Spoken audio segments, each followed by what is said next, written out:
here are the two practice examples in this activity. We're going to drag the ion cards to the center and match the positive ions with the negative ions until there are no charges left over. Then use the cards to help write the formula of the compound and the name of the compound. And if you're correct, you'll always make a complete rectangle with the ion cards. Repeat for the remaining compounds, and remember, positive ions are always written first. So I'm going to take one of my positive ion cards, put it here. Notice it has 3 positives. Now I'm going to take one of my negative ion cards. It has 2 negatives, and so I'm going to now have canceled or balanced these 2 positives with these 2 negatives, and I have a positive remaining. So I need another negative to balance that third positive, so that's here. So now that's balanced or canceled, but now I have an extra negative remaining. I'm going to need to balance this negative with another positive, so I grab the positive card. Now these are balanced, but now I have 2 more positives remaining, and it's going to work out nicely with our last card because it contains 2 negatives that can balance out these 2 positives over here.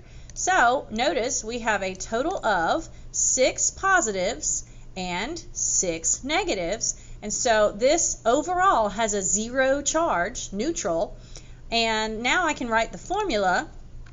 Cr is my positive ion, and I have 2 of them, so I want a subscript of 2. Hit Control comma to make a subscript of 2 on a Google slide.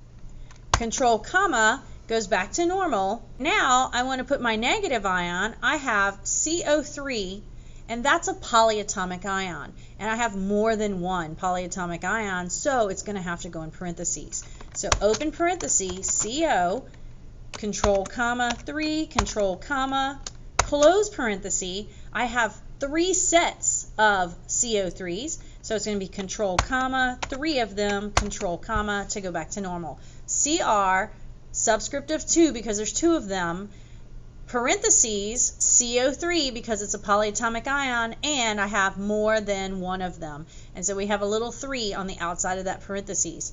The name of this is going to be, this is chromium, because it has a +3 charge, it must be chromium Roman numeral 3. And then the name of this anion, CO3 negative 2, is carbonate. The second practice example, we have calcium, which is Ca, and we have 2 positives. So now I need to balance those positives with negatives, and as it works out, this is perfectly balanced with 1 of each. 2 positives, 2 negatives, cancel each other. This is a neutral compound, and the formula is going to be calcium, Ca. There's only 1, so I don't need a subscript. And then O for oxide, there's only 1, so I don't need a subscript, so it's just CaO. And then the name of this is, my calcium is Ca plus 2, so I'm just going to write calcium. And then this O negative 2 is oxide. Now you complete the examples on the rest of the slides and submit your assignment.